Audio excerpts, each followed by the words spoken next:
कि अगर आप भारतीय जनता पार्टी का 2003 की सीनियरिटी देखोगे, उसमें ये नेता थे ही नहीं। ये दोनों आदमी जो आज विश्वनाथ और आपके अर्जुन राम जी हैं, ये उस टाइम नौकरियां कर रहे थे, और जब ये नौकरियां कर रहे थे तो ये राजनीति से कोई लेना देना भी इनका नहीं। साफ कहना चाहता हूँ कि अभी जो वसुंधरा जी और आरएसएस की लड़ाई चल रही है, ये लड़ाई 2003 में भी थी, 8 में भी थी। अब पूर्ण रूप से मोदी जी और अमित शाह वसुंधरा जी को आउट करना चाहते हैं। आप अपना स्वाभिमान को जिंदा रखो, और मैं चाहूँगा कि आप बिल्कुल पार्टी में, क्योंकि अब आप धीरे धीरे सीनियर भी हो रहे हो, लेकिन आप सालासर गए हो वसुंधरा जी के पक्ष में, तो आरएसएस एक एक का नाम लिख रहे हैं, क्योंकि अब की बार ऐसा लग रहा है कि वसुंधरा जी के जो समर्थक है उनकी टिकटें काटी जाएगी। चुनावी माहौल के अंदर 40 KYD की जो यात्रा है वह भारत पाक सीमा पर आपने देखने मिली है। बिंग मैंने आपा काफी चर्चा है जो चर्चा करी है। एक मुख्य बात आ रही कि मंदिर, मस्जिद और गुरुद्वारे के अंदर 4 दीवारी जो बनी भी काम से लोग बहुत ज्यादा संतुष्ट आ देखने बात मिली, लेकिन हर बात पर विवाद होना भी तय है। और ई वास्ते ही आज माननीय मंत्री जी है मेरे कने है। राम राम, नमस्कार, जय राजस्थान, जय राजस्थानी, और मैं सुदेश राजस्थानी। हार्दिक स्वागत और हार्दिक अभिनंदन है। तो पहला तो होली का राम राम मंत्री जी, बहुत बहुत आपको स्वागत है, और गणा गणा राम राम। राम राम जी, राम राम। होली क्या रही मंत्री जी आपकी? पहले तो प्रश्न वही है। होली के दिन 2-3 दिन लगातार भारी संख्या में लोग आए, सबसे हम लोग मिले, रामा श्यामा किया, और लोगों में एक नया उत्साह देखने को मिला। क्योंकि जो अशोक गहलोत जी ने अभी बजट पेश किया है, उसमें ज़बरदस्त गांवों में काम दिए हैं, चाहे वो सड़कों के मामले में हो, चाहे हॉस्पिटल के मामले में हो। जो भी उनकी डिमांड थी, वो हर डिमांड को मुख्यमंत्री जी ने पूर्ति की है। माननीय मंत्री जी, एक प्रश्न है जो काफी लोग मन फोन करके पूछो कि अगर दूसरी बार आपकी मुलाकात हो, आपने पहली मुलाकात हो चुकी है 17 KYD में, अगर दूसरी बार मुलाकात हो तो वो प्रश्न जरूर करना है था ना, क्योंकि अभी चुनावी माहौल है और मुद्दों भी गर्म है। राजस्थानी भाषा ने मतलब मान्यता को जो को पेच है वो राजस्थान सरकार की ओर कठे तक पहुंचो है, और इस संदर्भ में मतलब आप कहीं कहना चाहो, और ये राजस्थान का जितना भी मोटियार लोग है ये भी थारे मुंडे सु बात सुनना चाहे। देखिए, जो राजस्थानी भाषा है उस संबंध में काफ़ी समय से प्रयास चल रहा है। हमने भी मुख्यमंत्री जी को कहा है, लेकिन मेरे ख्याल में ये जो है केंद्र सरकार जो है इस चीज़ की पूरी मान्यता देती है, क्योंकि संविधान में जो संशोधन होते हैं बड़े, वो भारत की जो लोकसभा और जो संसद है उसके अंदर होते हैं। तो हमारा तो पूरा प्रयास है कि जल्द से जल्द जो है राजस्थानी भाषा का जो है मान्यता मिले, इसमें हम सहमत हैं। माननीय मंत्री जी, खाजोड़ा विधानसभा क्षेत्र में पिछले आपा कई साल से देख रहे हैं कि चाहे लंपी रोग आयो है या फिर अभी सरसों की खराबी आई है, चाहे बर्फ पड़ी है, लेकिन फिर भी विपक्ष है जो गायब नजर आयो है। अभी सच्चाई तो है, धरातल की सच्चाई है।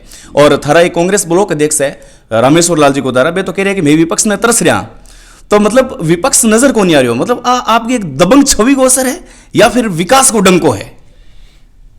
सच्चाई ये है कि अगर आप भारतीय जनता पार्टी का 2003 की सीनियरिटी देखोगे, उसमें ये नेता थे ही नहीं।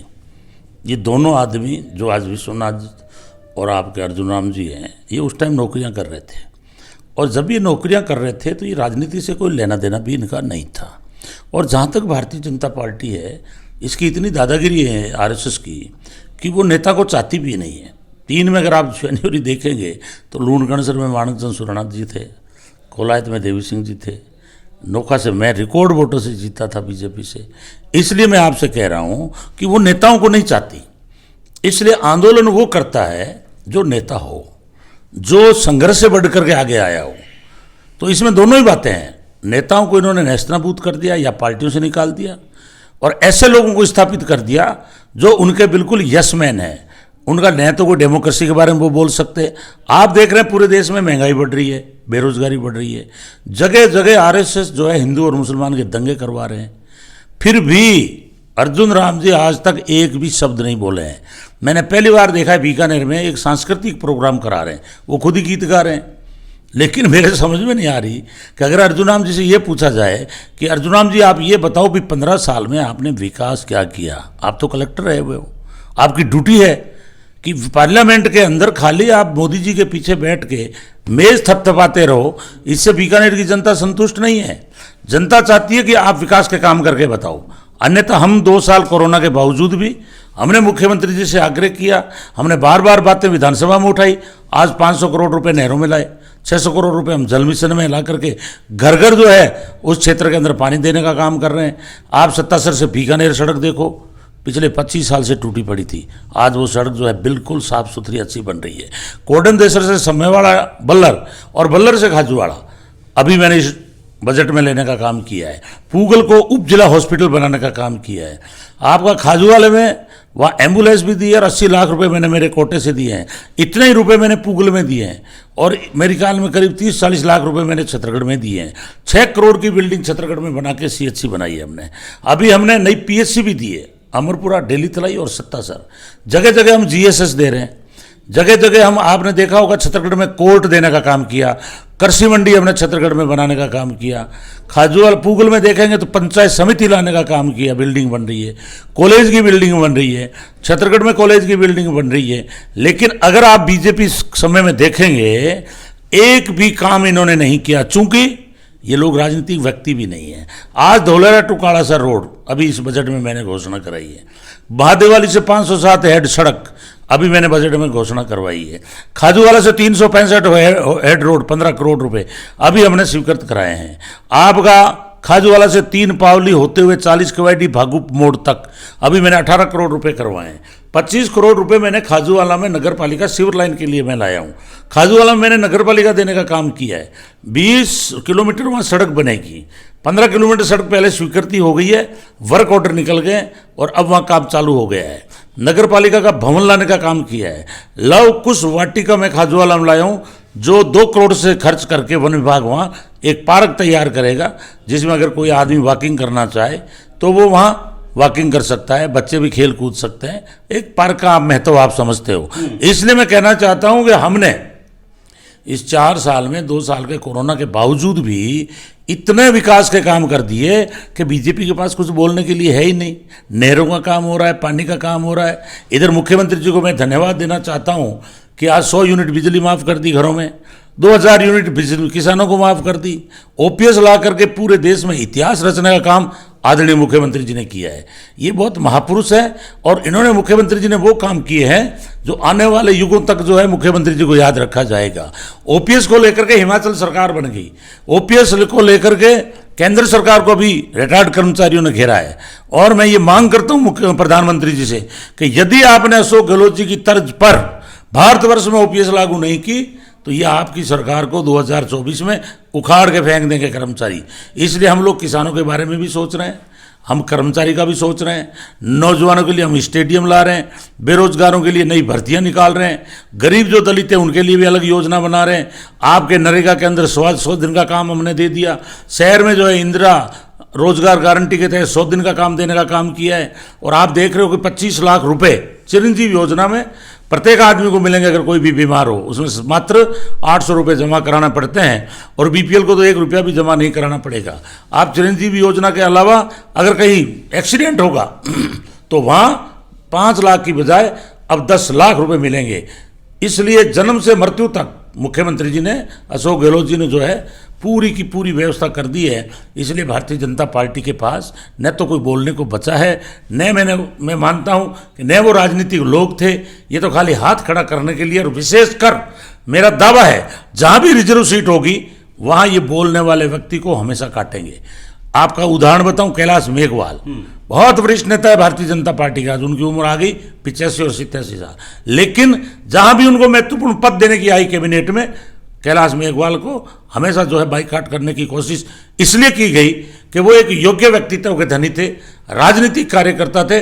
इसलिए भारतीय जनता पार्टी में कार्यकर्ताओं की पूछ नहीं है, इसीलिए आज MLA खरीद के सरकारें गिराने का काम कर रहे हैं। इन्होंने मध्य प्रदेश की सरकार गिराई, महाराष्ट्र की सरकार गिराई, बिहार में भी इन्होंने कोशिश की, कर्नाटक गिराने का काम किया, अपने गोवा में सरकार गिराने का काम किया। इसलिए ये खरीद फरोख्त MLA की कर रहे हैं, इधर से लूट कर रहे हैं। चूंकि महंगाई बढ़ा दी, सारा पैसा ये कोरोना के नाम पे भी इन्होंने इकट्ठा किया और महंगाई बढ़ाकर वो पैसा इकट्ठा करके और ये MLA को खरीद रहे हैं। इनको जनता की कोई परवाह नहीं है। पूरे देश को अंबानी और अडानी के इन्होंने गिरवी रख दिया है। रेलवे, BSNL, एयरपोर्ट सारे के सारे इन्होंने प्राइवेट कर दिए, निजीकरण कर दिया। तो इनको पूछो तुम राज करके करोगे क्या? तुम्हारे पास तो कुछ है ही नहीं। इधर इनके करीबी लोग चाहे वो नीरव मोदी हो, चाहे वो विजय माल्या हो, ये चाहे मोइल चौकसी हो, ये बैंकों को लूट के विदेश में भाग गए। और मोदी जी का खास व्यक्ति अडानी, अभी आपने देखा कि शेयर मार्केट में उनकी हालत क्या है। यहाँ से LIC और बैंकों के रुपए उठा लिए और जाके विदेशों में फर्जी कंपनियां खोली, वो सारी इनकी पोल खुल गई है। विदेशी एक कंपनी जो हैंडवर्क ने जो है जांच की है, और आने वाले दिनों में आप देखना इस अडानी की और हालत खराब होगी। अब जब मोदी जी से पार्लियामेंट में राहुल गांधी जी ने पूछा तो उनसे जवाब नहीं दिया गया। वो नेहरू जी की बात कर रहे हैं कि आप सरनेम क्यों नहीं लगा रहे हो। इसलिए मैं कह रहा हूं कि मोदी और अमित शाह की सरकार तानाशाह बन चुकी है, और ये अंबानी और अड्डानी के कठपुतली के रूप में काम कर रहे हैं। इनको देश की जनता से कोई लेना देना नहीं है, और इसका जवाब 2023 में अशोक गहलोत जी के नेतृत्व में सरकार हम देश में, इस प्रदेश में बनाएंगे, राजस्थान में, और 2024 में मोदी और अमित शाह की जो तानाशाही है उसको देखते हुए पूरे भारतवर्ष में एक बार भारतीय जनता पार्टी और RSS जो संविधान को नहीं मानते, इन दोनों का पूरे देश में सूपड़ा साफ होगा 2024 में। वसुंधरा राजे सिंधिया और अपने सतीश पूनिया जी को अलग अलग संघर्ष है जो दिखाई देवे, और पिछले सालासर में मैं कवरेज भी करने गयो तो बटे भी वो संघर्ष है जो दिखने मिलो, लेकिन वे कठिन कठिन जोड़ और तोड़ में लग रहा है। लेकिन खाजोड़ा विधानसभा क्षेत्र की आप बात करा तो जनता अकेरी है कि डॉक्टर विश्वनाथ वास्ते चुप है, क्योंकि साहब को रोब है जो को बड़ो दबंग है, ये वास्ते चुप है बे। ये बात में कितनी सच्चाई है, और जनता की राय और थारी राय ने मैं डिकोड करूं, और भी वास्ते आज डायरेक्ट अन प्रश्न पूछ रहा हूं जो थारा प्रश्न है। देखिए, मैं राजनीतिक कार्यकर्ता 30 वर्ष से हूँ। मैं जब आंदोलन अंबेडकर हॉस्टल का किया तो मैंने सुना ये विश्वनाथ जेल में रोटी लेके आया था, क्योंकि इसका रूम पार्टनर डॉक्टर लालचंद जो अभी एडिशनल SP है वो मेरे साथ जेल में था। अब मुझे बताइए कि उन्होंने कभी आंदोलन किए नहीं, कभी लड़ाइयाँ लड़ी नहीं, विकास और लिखना वो जानते ही नहीं। अब उनको तो कुछ लोगों ने मोहरा बना के टिकट दिलवा दी, तो उनको पता ही नहीं है लड़ाइयाँ लड़ी कैसे जाती है। इसलिए मैं साफ कहना चाहता हूं कि अभी जो वसुंधरा जी और RSS की लड़ाई चल रही है, ये लड़ाई 2003 में भी थी, 8 में भी थी। अब पूर्ण रूप से मोदी जी और अमित शाह वसुंधरा जी को आउट करना चाहते हैं। इसलिए वसुंधरा जी के जो पीछे आगे घूमते थे, ये सभी लोग अभी मैंने देख रहा हूँ इनके विरोध में खड़े हैं। इसलिए अभी 9 मुख्यमंत्री हैं, और सतीश पूनिया कहते हैं कि हमारी पार्टी के अंदर 9 ऐसे व्यक्तित्व के धनी हैं, किसी को मुख्यमंत्री बना दो। तो आप जानिए कि इनकी हालत क्या है। इसकी हालत ये इसलिए है कि ये वसुंधरा जी को आउट करना चाहते हैं, RSS मोनोपोली से जो है ऐसे व्यक्ति को मुख्यमंत्री बनाना चाहते हैं जो उनकी जेब का हो। इसीलिए उन्होंने पूरे देश में संवैधानिक संस्थाओं में भी RSS को काबिज करवा दिया है, और जो उनकी बात नहीं मानेंगे या तो उस पर देशद्रोही का आरोप लगा देंगे या जेल में बंद कर देंगे। इसलिए कांग्रेस पार्टीज है जो इनके विरुद्ध में लड़ रही है। और जहाँ तक विश्वनाथ की बात है, मैं उसके संबंध में ज़्यादा कुछ कहना नहीं चाहता। मैंने आपको शॉर्ट में कह दिया है कि वो राजनीतिक व्यक्ति नहीं था। ये तो कुछ लोगों ने अपनी जेब में या माल लूटने के लिए, कोई जिप्सम की फैक्ट्रियाँ चलाने के लिए या अवैध जिप्सम चलाने के लिए इन लोगों ने इसको राजनीति में डाल दिया। वो तो सीधा साधा व्यक्ति था, अपनी नौकरी कर रहा था। लेकिन एक दुर्भाग्य है, इस देश में जातिवाद भयंकर है। शेड्यूल कास्ट के अंदर कमज़ोर से कमज़ोर व्यक्ति को भारतीय जनता पार्टी और RSS पसंद करते हैं। यही नहीं, आप अगर दूसरी सीटें भी देखोगे तो रिजर्व सीट में हमेशा कुछ लोगों की चालाक लोगों की मानसिकता रहती है कि सरपंच भी SC में कमज़ोर बने, प्रधान भी कमज़ोर बने, जिला प्रमुख भी ऐसा बने जो हमारी जेब में रहे, और MLA भी ऐसा बने जो बिल्कुल बापड़ा बन के घूमे। ये वोट ही बापड़ा बन के मांगते हैं। मुझे दुर्भाग्य मानता हूँ। इसलिए मैं तो कहता हूँ इनसे कि जहाँ बैठे हो वहाँ अपना स्वाभिमान जिंदा रखो। आज विश्वनाथ जी को भी कहना चाहूँगा कि आप 2 बार विधायक रहे हो, आप अपना स्वाभिमान को जिंदा रखो। और मैं चाहूँगा कि आप बिल्कुल पार्टी में, क्योंकि अब आप धीरे धीरे सीनियर भी हो रहे हो, लेकिन आप सालासर गए हो वसुंधरा जी के पक्ष में, तो RSS एक एक का नाम लिख रहे हैं। क्योंकि अब की बार ऐसा लग रहा है कि वसुंधरा जी के जो समर्थक है उनकी टिकटें काटी जाएगी। इसलिए भारतीय जनता पार्टी कुछ भी कर सकती है, किसी को बाहर निकाल सकती है। मैंने एक सीन देखा जूनागढ़ के आगे, देवी सिंह जी भाटी जो एक कदावर नेता हैं बीकानेर के, और उनको इन्होंने लेने से मना कर दिया। आप देखिए, जिनके डंके बजते थे, जिनकी तूती बजती थी बीजेपी में, आज वही बीजेपी और RSS इतना हावी हो गया कि लोग जनता में काम कर रहे हैं, उनको काटने का काम कर रहे हैं। इसलिए भारतीय जनता पार्टी को नेताओं की जरूरत नहीं है। इनको तो बिल्कुल चुपचाप, जैसे आज अर्जुन राम जी है, कोरोना आया तो भाभी जी के पापड़ लेके खड़े हो गए, एक भी दिन महंगाई पे नहीं बोले, एक भी दिन बेरोजगारी पे नहीं बोले। इसलिए मैं आपसे कह रहा हूं कि RSS उसी आदमी को चाहते हैं जो हिंदू और मुसलमानों में नफरत पैदा करे, इस देश में दंगों की साजिश करे और उनके यशमैन बन करके और लड़ाइयां लड़ते रहे। इसलिए मैं आरएसएस को चेतावनी देना चाहता हूं, ये देश हिंदू राष्ट्र नहीं बनेगा। इस देश में जो धर्म, हमारा जो संविधान है, ये देश धर्मनिरपेक्षता के आधार पर चलता है। आप चाहे कितना ही जोर लगा लो, आपके कहने से ये देश जो है इस तरह से नहीं बन सकता। क्यों? इसलिए नहीं बन सकता कि इस देश में विभिन्न धर्मों के लोग रहते हैं। संविधान बहुत ठोक समझ के बनाया है, इसलिए जो आप भाषा बोल के लोगों में नफरत पैदा कर रहे हो, आपकी ज़्यादा चलने वाली नहीं है। आपने खूब चला ली, लेकिन अब ज़्यादा दिन आप नहीं चलोगे, क्योंकि लोगों में बहुत अंदर से नाराजगी है बीजेपी के प्रति कि पूरे देश के अंदर महंगाई इतनी बढ़ गई है, लोगों का जीना दुभर हो रहा है, बेरोजगारी ज़बरदस्त बढ़ गई है, सेना का इन्होंने सत्यानाश कर दिया है, पुलवामा में जाके 40 आदमी मर गए, आज तक उसकी इन्होंने जांच नहीं करवाई है। इसलिए मैं आपसे, पत्रकारों से और देश की जनता से अपील करना चाहता हूं कि आप भारतीय जनता पार्टी को घर बिठाओ, अन्यथा ये बिना कानून के लोगों को जेल में बंद कर रहे हैं। आप देख रहे हैं, जो भी इनके विरुद्ध बोलते हैं वो ये ईडी को भेज देते हैं। अभी भी आप देख लो क्या हालत है, रोजाना अखबारों में आ रहा है। इसलिए मेरी और विश्वनाथ की लड़ाई नहीं है, हमारी लड़ाई है विचारधारा की, क्योंकि हम लोग कांग्रेस की विचारधारा जो देश में धर्मनिरपेक्षता के आधार पर सब धर्मों में भाईचारा रखते हैं, सब धर्मों को हम सम्मान करते हैं, 36 कौम को हम साथ लेके चलते हैं। और बीजेपी हिंदू और मुसलमान के दंगों की साजिश करके देश को बांट करके और देश के अंदर राज करना चाहती है, जिसका पूरे विश्व के अंदर थू थू हो रही है। हमारा देश बदनाम हो रहा है। चाइना 2000 किलोमीटर अंदर घुस चुका है, छोटे देश जो नेपाल है, पाकिस्तान है, वो भी हमें आंखें दिखा रहे हैं। इसलिए हमारी लड़ाई विचारधारा की है।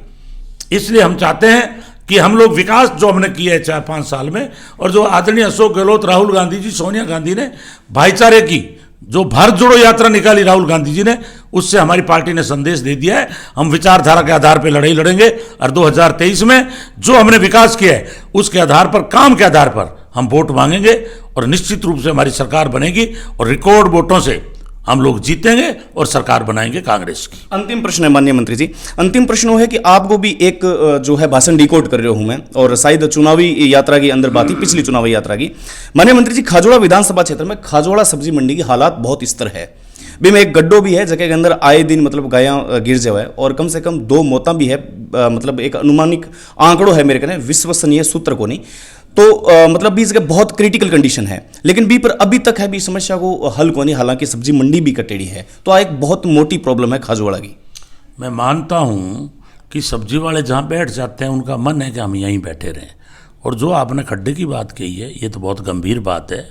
आपने मुझे बताइए तो अभी मैं ईओ से बात करूंगा और उस खड्डे की व्यवस्था करूंगा। और जहाँ तक सब्जी मंडी की बात है, सब्जी मंडी कटी हुई है, पर मैं चाहता हूँ कि सब्जी मंडी के जो कर्मचारी है, मजदूर है, कोई गाड़ा रेडी में काम करता है, वो गरीब लोग हैं, तो कल को ऐसा नहीं हो, क्योंकि भारतीय जनता पार्टी तो लड़ा के ही वोट लेना चाहती है।